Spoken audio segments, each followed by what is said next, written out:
오늘 바울이 얘기합니다. 너희들이 처음에 시작해서 다름질을 잘 해서 진행을 했는데 도중에 누가 너희를 막아서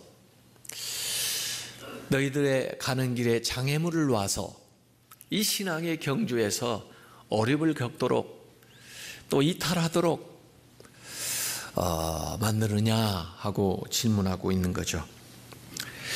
아마 거짓 교사들이 오기 전에는 그들이 신앙생활을 잘하고 또 바울이 원래 가르쳤던 것을 따라서 잘 나아갔는데 그 예루살렘에서부터 온 그 율법주의자들이 와서 그들을 혼란스럽게 하는 바람에 진리의 길에서 이탈한 그 상황을 생각하면서 바울이 이런 말씀을 쓰고 있는 겁니다.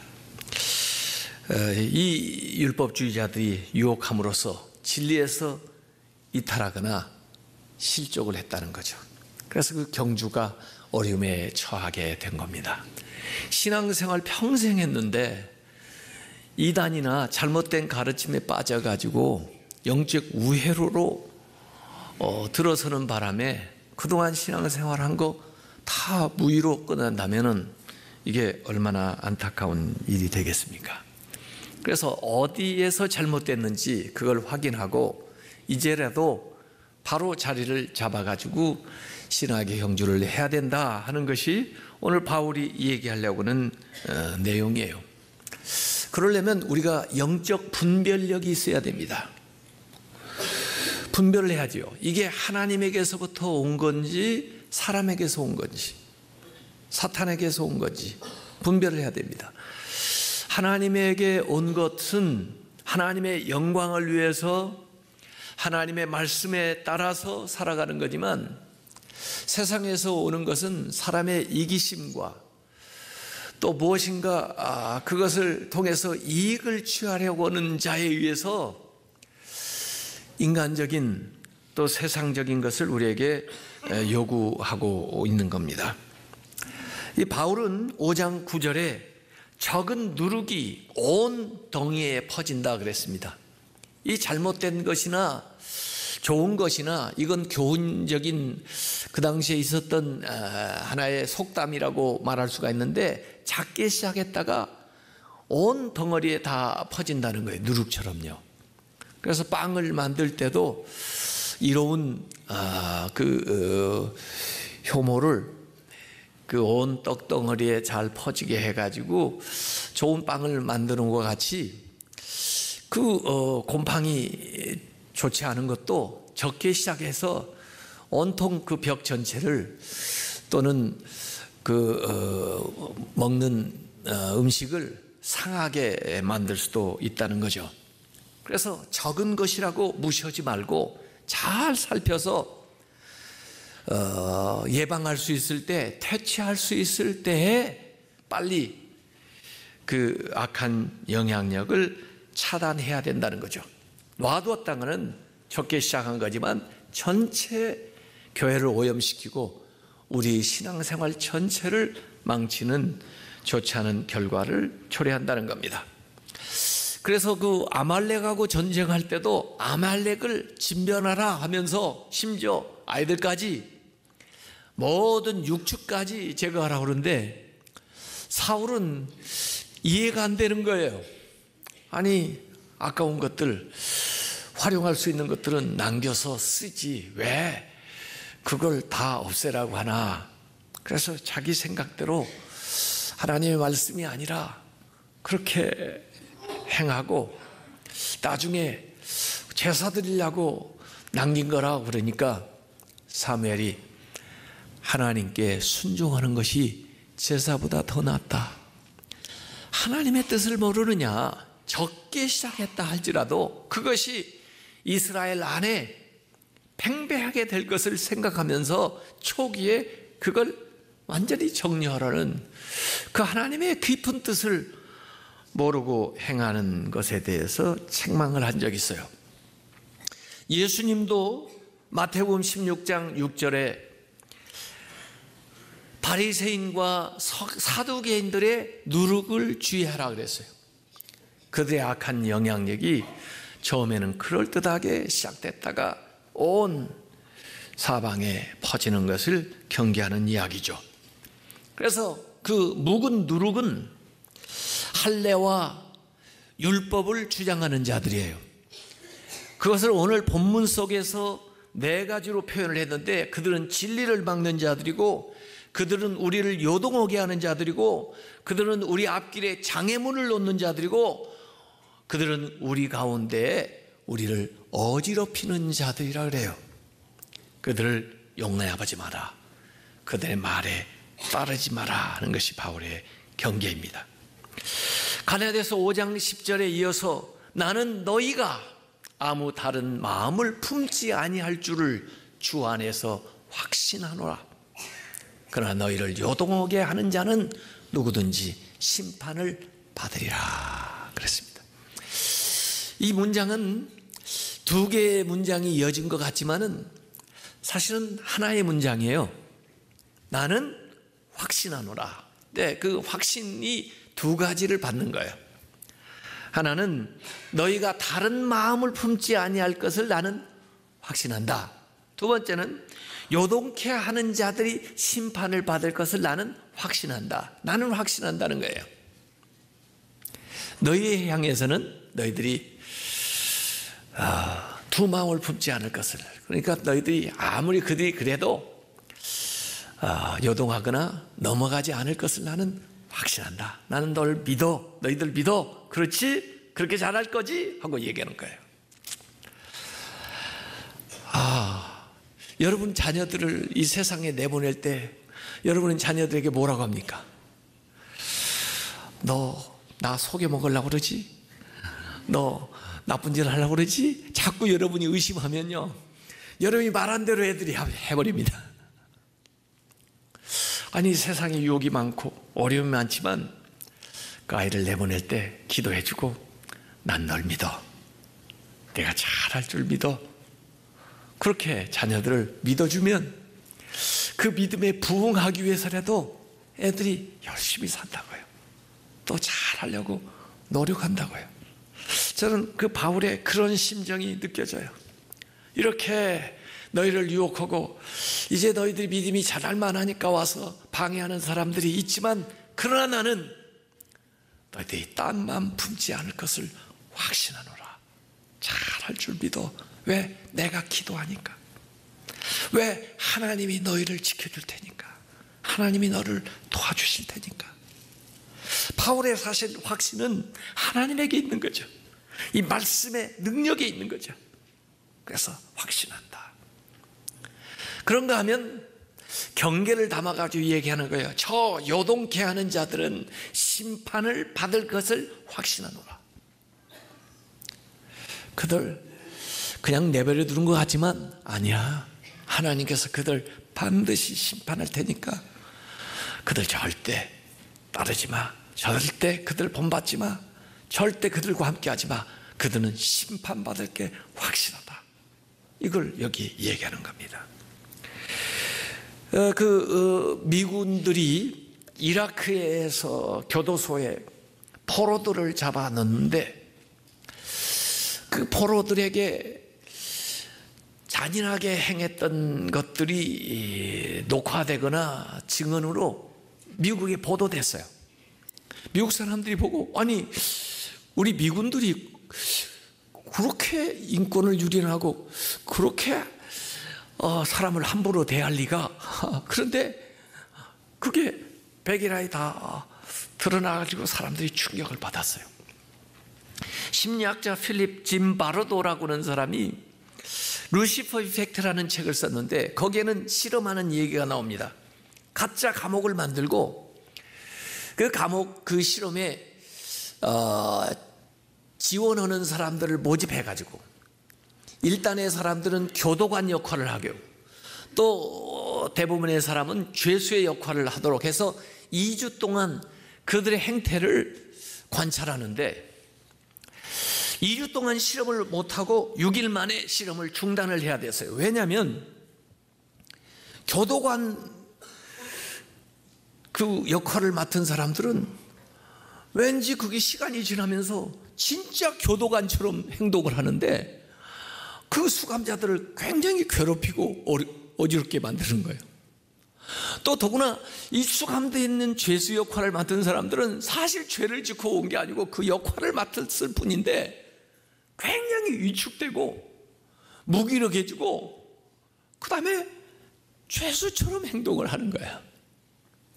그래서 6일 만에 실험을 끝내고 그 사람이 한 결론은 그겁니다. 인간은 주어진 상황에 쉽게 순응하며 선량한 인간조차도 악행을 저지를 수 있다고 하는 것을 보여준다 그랬어요. 뭐 옛날에 우리 뭐 완장 차면 사람 달라진다고 그러죠. 네. 이 사람이 어떻게 그렇게 악할 수가 있나, 이런 일들이 발생을 해요. 자유를 줬는데 자유를 제대로 활용하는 법을 배우지를 못한 거죠. 제가 좋아하는 10개 음악 중에, 영화 중에 들어가는 게 그 쇼생크 탈출입니다. 가끔 그 영화를 보는데 요새 알았어요. 그 쇼생크 탈출이 스티븐 킹의 그 원작 소설에 기반한 거라는 걸 요새 알았어요. 그 스티븐 킹은 원래 그 호러 스릴러물을 많이 쓰는 사람 아니에요. 근데 그 사람 물론 소설이 뭐 그 미졸이라든지 뭐 여러 가지 이 영화가 된 것이 많이 있기는 하지만은 전혀 장르가 다른, 성격이 다른 이 쇼생크 탈출을 그 사람이 원저를 했는지 저는 이제 요새 알았는데, 그 영화에 보면 그 주인공 앤디라는 사람이 억울하게 아내 죽인 누명을 뒤집어 쓰고 감옥에 들어와요. 근데 그 사람은 그 자유를 얻으려고 하는 자유에 대한 갈망, 그리고 끊임없는 노력, 그걸 통해서 결국 이 조그마한 망치로 그 굴을 파가지고 정말 거기에 이제 탈출하는 이야기인데요. 물론 그 영화 장면 안에 감동적인 대목이 나와요. 그 감동적인 대목은 저는 음악을 듣고 싶어가지고 그 앤디가 그 모차르트의 그 피가로의 결혼을 듣는 그 장면이에요. 자기만 듣는 게 아니고 수감자들에게 다 들려주는 거죠. 그래서 간수들이 막 와가지고 문을 열라고 이건 이 규칙을 위반하는 거라고 그러는데 끝까지 그걸 다 들어요. 그것 때문에 엄청 얻어맞고 그다음에 독방에 들어가서 고생을 하는데 그래도 그걸 들은 것 때문에 견뎌내는 거죠. 이야, 그 희생을 치르면서도 그 음악을 듣는데 이번에 세종문화회관에 와서 들으라도 안 온 사람들은 난 뭐 오는 사람들인지 모르겠어요. 그 좋은 음악 시설 안에서 최상의 연주 조건에서 최상의 음악가들이 쫙 나를 위해서, 오직 한 분 하나님께 영광 돌리기 위해서 연주를 하는데 그 자리에 없다는 것은 정말 상상할 수가 없죠. 9월 25일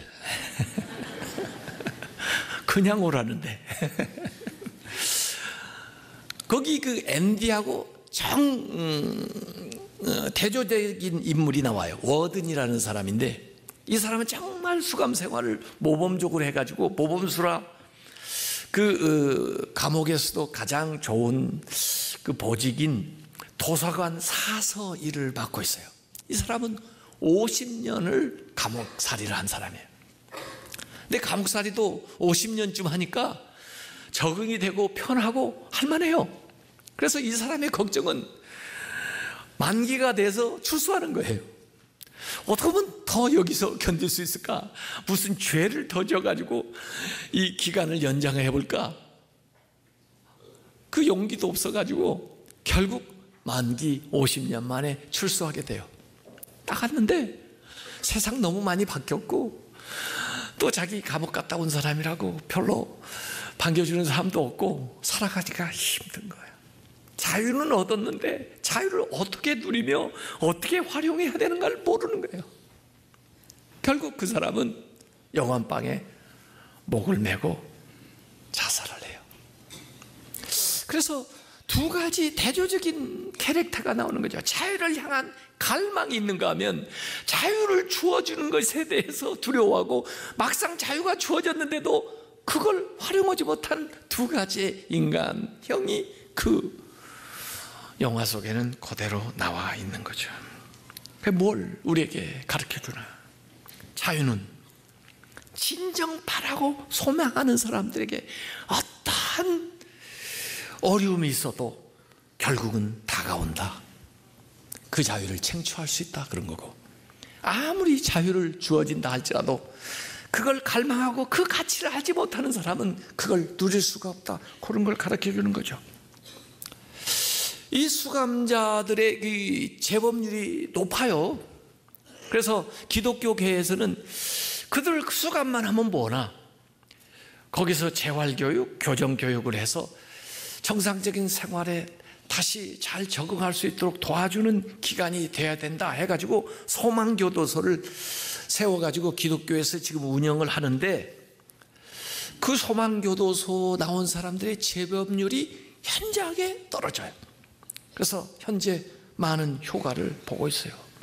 오늘 바울이 그럽니다. 자유를 주었는데 그 자유를 가지고 육체의 기회로 삼지 마라.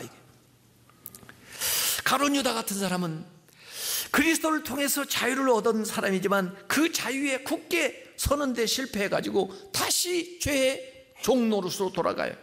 그러고 나서는 슬픔과 죄책감과 후회의 짐을 지고 인생을 비참하게 끝내버리는 거죠.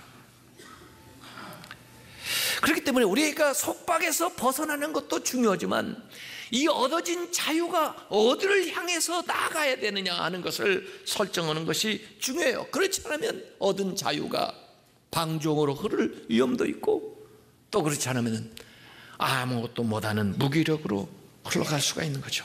그래서 오늘 지난주일과 같이 읽었던 말씀 가운데 1절에는 자유를 주셨는데 종의 멍에를 매지 마라, 이렇게 능동태로 표현을 했고, 오늘 13절에는 수동태로 이제 너희가 자유를 얻었는데 그걸 육체의 기회로 삼지 마라. 종의 멍에를 베는 거나 육체의 기회로 삼는 거나 같은 거예요. 육체의 기회는 방종으로 흐르는 거고, 종의 멍에를 베는 것은 그 자유를 제대로 활용하지 못하고 오히려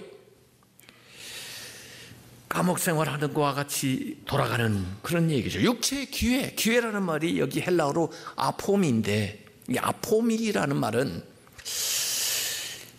전쟁을 할 때 어떤 진지를 만들어요. 그래서 그 기지로부터 작전을 개시하고 거기서부터 공격을 시작하는 그것이 아포미예요. 기회.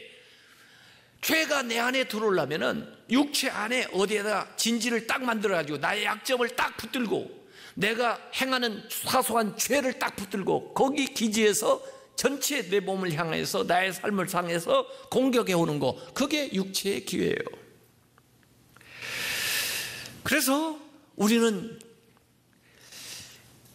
죄로의 자유가 아니라 죄로부터 자유했다는 거, 이기심으로의 자유가 아니라 이기심으로부터 자유했다는 거, 교만으로부터 자유했다는 거, 미움으로부터 자유했다는 거, 분노로부터 자유롭다는 거, 정욕으로부터, 탐욕으로부터, 쾌락으로부터 벗어난다는 거, 이것을 우리가 생각을 해야 됩니다.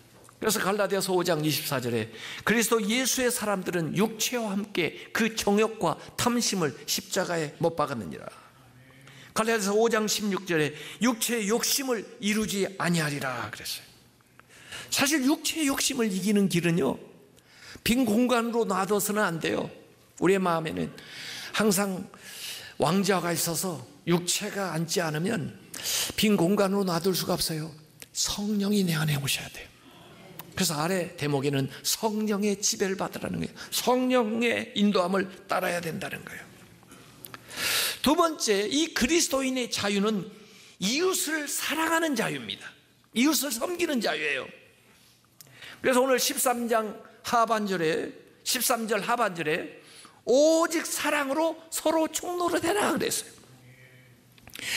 이웃과 상관없이 자기가 하고 싶은 대로 살아가는 게 아니에요. 하나님과의 그 관계에서 구원과 자유를 얻었다면 이웃과의 관계에 있어서는 섬기는 삶을 살아가는 거예요. 이것이 사랑이에요. 그래서 사랑은 섬김이다. 오늘 제가 그렇게 표현을 했습니다. 사랑으로 역사하는 믿음인데, 사랑으로 역사하는 믿음이 섬김이라는 거죠. 그래서 사랑한다는 것이 다른 사람을 소유하거나 다른 사람을 이용하는 것이 아니라 오히려 다른 사람을 섬기는 거예요.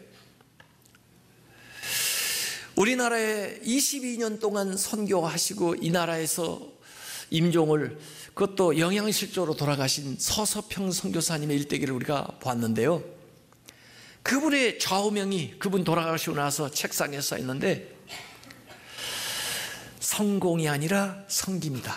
영어로 not success but service. 보통 세상 사람들은 전부 성공이 인생의 목적이에요. 어떻게 하면 성공하나. 그런데 이분은 성공이 아니라 섬김이다.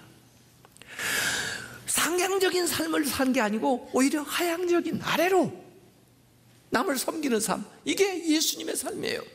예수님께서 마가복음 10장 45절에 내가 섬김을 받으려 함이 아니라 도리어 섬기려 하고 자기 목숨을 많은 사람의 대속물로 주기 위해서 이 상에 오셨다, 그렇게 말씀을 하셨어요. 마지막 세 번째, 그리스도인의 자유는 자유롭게 산 것 같은데 율법을 완성한다. 율법을 성취하는 자유예요. 율법을 폐하는 게 아니에요. 오히려 성취해요. 5장 14절에 온 율법은 너의 이웃을 사랑하기를 너 자신과 같이 하라. 이건 레위기 19장 18절 인용한 건데, 하신 이 말씀에서, 한 말씀에서 이루어졌나니 그랬습니다. 온 율법이 너의 이웃을 너의 자신같이 사랑하라 한 그 말씀에서 깔때기처럼 다 수렴돼 가지고 이루어진다는 겁니다. 로마서 13장 9절에 바울이 간음하지 마라, 살인하지 마라, 도적질하지 마라, 탐내지 마라, 이게 다 10계명이 나오는 건데, 그 외에 다른 계명이 있을지라도 너의 이웃을 내 자신과 같이 사랑하라 하신 그 말씀 가운데 다 들어있다는 거예요. 다 대표하고 있다는 거예요. 그러니까 율법은 사랑으로 이루어진다는 거예요. 모든 범법은 사랑에서 떠날 때 일어나는 거예요. 간음, 살인, 도적질, 거짓 증거 모두 다 사랑에 반하는 행동이에요. 사랑하는 삶은 율법을 완성하는 거예요. 그래서 갈라디아서 6장 2절에도 너희가 서로 짐을 서로 지라. 그리하여 그리스도의 법, 하나님의 법을 성취한다, 이거예요.